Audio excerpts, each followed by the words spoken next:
Hero ने आज एक नहीं, दो नहीं, बहुत सारी मोटरसाइकिल्स और जो अपने स्कूटर्स हैं वो दिखाए हैं। बट दो जो मोटरसाइकिल्स हैं, एक है मैवरिक 440 जो कि उनकी फ्लैगशिप मोटरसाइकिल है, उसको दिखाया जो कि X440 से अपना इंजन और चैसी शेयर करती है।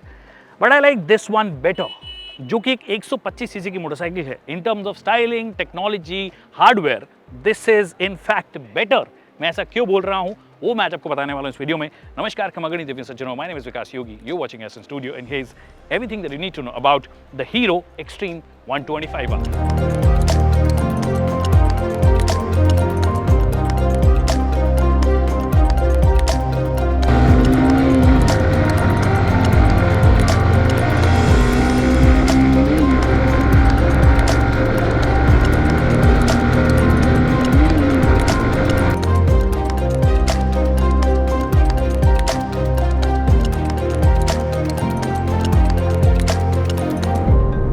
वैसे हीरो बहुत सारी 125 सीसी की मोटरसाइकिल्स बनाता है, बट इसका जो इंजन है दैट्स कंप्लीटली डिफरेंट, एकदम ब्रांड न्यू इंजन है, जिसे कि नाम दिया गया है स्प्रिंट, और उसका फुल फॉर्म भी है। स्प्रिंट का मतलब होता है वैसे तेज दौड़ना, स्प्रिंट लगाना, 0 to 100 स्प्रिंट जो होता है। बट 0 to 100 वगैरह की बात चलाने के बाद में करेंगे। बट पॉइंट यह है, स्प्रिंट का फुल फॉर्म क्या है? Smooth power, refinement and instant torque, ये इन्होंने बोला है। दैट मीन्स ज्यादा प्रीमियम पोजीशन करने की कोशिश की है। रिस्पॉन्स वाइज 0 to 60 5.9 सेकंड के आसपास करता है, which makes it one of the fastest.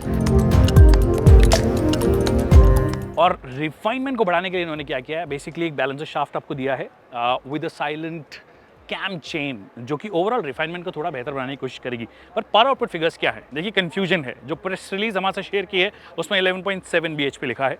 जो प्रेजेंटेशन में दिखाया था वो 11.5 PS दिखाया था। अगर 11.5 PS है दैट मीन्स 11 bhp के आसपास होगी। बट जो बोर्ड लगा रखा है उसमें 10.7 bhp दिया गया है। अब एग्जैक्ट जो होगी वो मैं यहाँ पे क्लियरली मेंशन कर दूंगा, नहीं है तो कंफ्यूजन मेरे जैसे आपको भी होगा। फिर टॉर्क जो है वो 10.6 Nm की है। ऑल्सो डिजाइन वाइज ही लग रहा है कि गाड़ी जो है थोड़ी फास्ट है, मतलब शार्प एंगल, शार्प एजेस जो हम यूजुअली थोड़ी स्पोर्टी मोटरसाइकिल या स्पोर्ट्स मोटरसाइकिल्स में देखते हैं, वैसे वाले एंगल्स दिए गए हैं। ये एक्सटेंशंस जो देख रहे हो आप, ये अलग नजर आ रहे हैं। टैंक जो है वो ज़्यादा स्लीक नजर आ रहा है। ऐसा एरोडायनामिक प्रॉपर डिजाइन दिया गया है आपको। इनफैक्ट फुल एलईडी हेडलैम्प है, एलईडी ब्लिंकर्स है, एलईडी टेल लैंप है, सब कुछ आपको वैसा सेटअप दिया है। मोनोशॉक दिया है बाय द वे इसके अंदर। सस्पेंशन देख रहे हो, मोनोशॉक सस्पेंशन दिया है, जो कि इनकी फ्लैगशिप मैवरिक में भी नहीं आता है। उसमें डुअल शॉक एब्जॉर्बर्स आते हैं। 37 mm का डायमीटर का आपको फ्रंट सस्पेंशन मिलता है, which is the widest in terms of diameter अपने सेगमेंट में, और शोवा के साथ में बनाया है। When Showa comes on board, that means suspension की ट्यूनिंग थोड़ी स्पोर्टी तरीके से होगी, और उसी तरीके का स्टैंड भी देने की कोशिश की है। मैं बैठ के दिखाता हूँ, मतलब थोड़ा सा झुका हुआ स्टैंड आपका आएगा, जो यूजुअली आप यामाहा R15 और इन सब मोटरसाइकिल्स में देखते हो। 125 के साथ में उस सेगमेंट में करने की कोशिश कर रहे हैं, क्योंकि रेडर जो है वो बहुत अच्छा कर रही है। तो रेडर को अगर राइड करना है तो आपको कुछ ऐसा ही करना पड़ेगा। इनफैक्ट सीट्स भी जो है वो स्प्लिट सीट आपको दी है। एक जो है मतलब पिलियन वाली है, जो कि फर्स्ट फ्लोर पे बैठेगा ऐसी वाली मोटरसाइकिल्स में, और जो राइडर है उसके लिए ठीक ठाक वाइड आपको मिल रही है। और सेगमेंट का सबसे वाइडेस्ट टायर आपको इस गाड़ी के साथ में मिलता है। 120/80 सेक्शन का है, ऑफ कोर्स 17 इंच ही है, बट वाइड है काफ़ी, तो थोड़ा स्पोर्टी लुक देने की कोशिश की है। फिर आपको पीछे नजर आ रहा होगा, पीछे ड्रम ब्रेक से दिए गए हैं, डिस्क ब्रेक नहीं दिया है, क्योंकि 125 सीसी की मोटरसाइकिल है तो सिंगल चैनल एबीएस दिया गया है। फ्रंट वाला जो टायर है ऑफ कोर्स उसको थोड़ा छोटा रखा गया है, 90/90 सेक्शन का है, हालांकि 17 इंच ही है। फ्रंट में डिस्क ब्रेक भी आपको दिया गया है, जो कि ठीक ठाक बड़ी है, 260 mm की आई थिंक इसकी डिस्क ब्रेक है। ऑल्सो एलॉय व्हील्स आपको नजर आ रहे हैं, ट्यूबलेस टायर्स आपको मिल जाते हैं। ये टॉप एंड वेरिएंट की बात है। अब देखिए स्टैंडर्ड जो वेरिएंट है उसमें आपको एबीएस नहीं मिलेगा, और 125 सीसी तक की अगर आपकी मोटरसाइकिल है तो आपके पास में ऑप्शन है कि आप कॉम्बिनेशन ब्रेकिंग दोगे, मतलब एक ब्रेक दबाओगे तो दोनों दब जाते हैं, वो ब्रेकिंग मिलेगी। बट अच्छी बात है, इसका जो ऊपर वाला वेरिएंट है उसमें आपको सिंगल चैनल एबीएस तो मिल जाता है, जो कि सेगमेंट में मतलब जिस हिसाब से प्राइस किया गया है उस हिसाब से सिंगल चैनल एबीएस देना भी अच्छी बात है।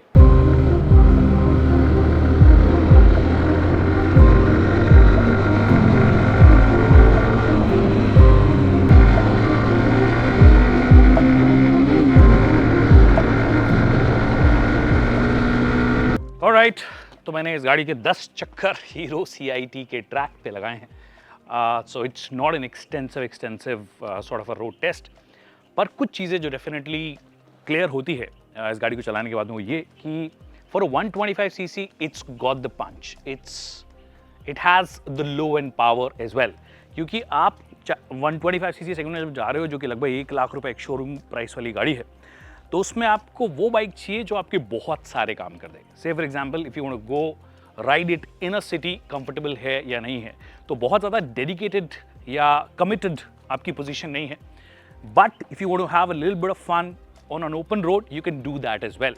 तो ज़्यादा कमिटेड पोजीशन ना होके आप रिलैक्स्ड भी कभी कभी चलाना चाहते हो, you can do that also. जो ट्रैक्टेबिलिटी है मोटरसाइकिल की वो एक्चुअली बहुत अच्छी है। मैं इसको लिटरली 4th गियर में ऑलमोस्ट 18-20 चला रहा था, विच इज़ फिनोमिनल, क्योंकि जब आप स्टॉप एंड गैप सिचुएशन में होते हो, जब आपको शहर में गाड़ी चलानी है, तो उस वक्त आपको एक मोटरसाइकिल चाहिए जो कि आप ज़्यादा गियर चेंजेस आपसे ना मांगे। तो लो एंड टॉर्क एक्चुअली इन्होंने अच्छा किया है। Also when you start pushing it till about 100 comfortable आप बोल सकते हो। ऑल्दो स्वीट जो एक फिगर है वो 90 kmph 90-95 kmph के आसपास है, जहाँ पर ज़्यादा बजिंग नहीं होती है, कहीं पर भी आपको वाइब्रेशंस फील नहीं होंगे। But when you start pushing it से 6000 आरपीएम के आसपास अगर आप चले गए हो, तो उस वक्त आपको प्रॉपर वाइब्रेशंस जो हैं वो फील होने लग जाते हैं इस मोटरसाइकिल में। उसके ऊपर अगर आप जाने की कोशिश करते हो, ऑफकोर्स से 6000 से 7000 जाओगे, 8000 जाओगे आप, तो 8000 आरपीएम के आसपास of course you can feel everything, क्योंकि रेड लाइन ही जो है वो 9000 के आसपास आ जाती है। So better you keep it below 6000 RPM, ride it till 90-95 kmph, उससे ऊपर जाने की कोशिश मत करना, वरना ऐसा नहीं है कि आप गाड़ी नहीं चला पाओगे, but if you like the feel of that vibration तो अलग बात है, बट अगर रिलैक्स चलानी है so just keep it below that. Comfortable position है, हालांकि पिलियन अगर पीछे बैठेगा तो उसके लिए बहुत ज़्यादा कंफर्ट आपको नहीं मिलेगा, हालांकि ग्रैब हैंडल्स वगैरह सब चीज़ आपको दी गई है, बट एज अ राइडर अगर आप अकेले चलाते हो then it makes a lot of sense. Braking जो है, ऑल्दो आपके पास में ऑफकोर्स सिंगल चैनल एबीएस है, एक सिंगल डिस्क आपके पास में दी गई है, पीछे की साइड में ड्रम ब्रेक्स आपको दिए गए हैं, फ्रंट में डिस्क ब्रेक दी गई है। बट जब फ्रंट ब्रेक्स, क्योंकि मोस्टली जब आप ट्रैक पे चलाते हो तो फ्रंट डिस्क आप बहुत ज़्यादा यूज़ करते हो, फ्रंट ब्रेक्स आप बहुत ज़्यादा यूज़ करते हो, and they work phenomenally well. तो ब्रेकिंग टाइम में कोई दिक्कत नहीं है। जैसे कि मैं जब अगर गलती से 80, 85, 90 पे एकदम से अगर मैं ब्रेक लगा रहा हूं, तो जो एबीएस का इंट्रूजन है वो अननेसेसरी नहीं है। अगर मेरे को सिंपल एक हल्का सा ब्रेक करना और फिर निकलना है, तो वो बहुत ही कंफर्टेबल ट्रांजिशन होता है, तो वो चीज़ डेफिनेटली इस मोटरसाइकिल में अच्छी है। ऑल्सो टर्न्स पे आप देखिए, there was a time when Hero used to make just the commuter motorcycle. They still make commuter motorcycles. Hero Splendor दुनिया की सबसे ज़्यादा बिकने वाली मोटरसाइकिल है, और पैशन और ये सब मोटरसाइकिल्स बनाते हैं। बट एक मोटरसाइकिल जो थोड़े यंग ऑडियंसेस को टारगेट करती है, वो ये कि थोड़े कॉर्नर्स हो, थोड़े शार्प टर्न्स हो, तो फ्लिकेबिलिटी बहुत अच्छी होनी चाहिए, और वो चीज़ इस मोटरसाइकिल के साथ में इन्होंने अचीव की है।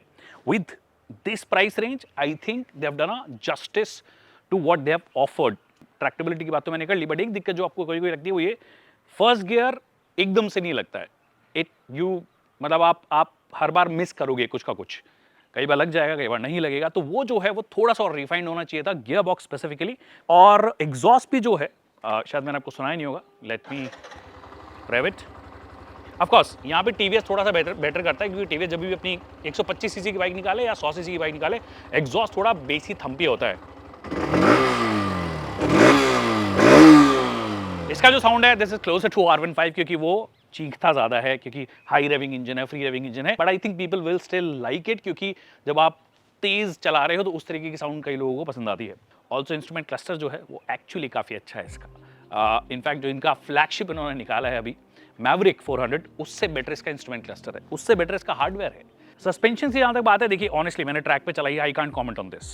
हालांकि शोवा ने बनाए हैं सस्पेंशंस, और usually they make some really good suspensions, पर असली चैलेंज तब पता पड़ेगा हमें जब आप शहर में एक्चुअली चला रहे हो या गड्ढों में आप एक्चुअली चला रहे हो, बट यहाँ पर मौका मुझे मिला नहीं है।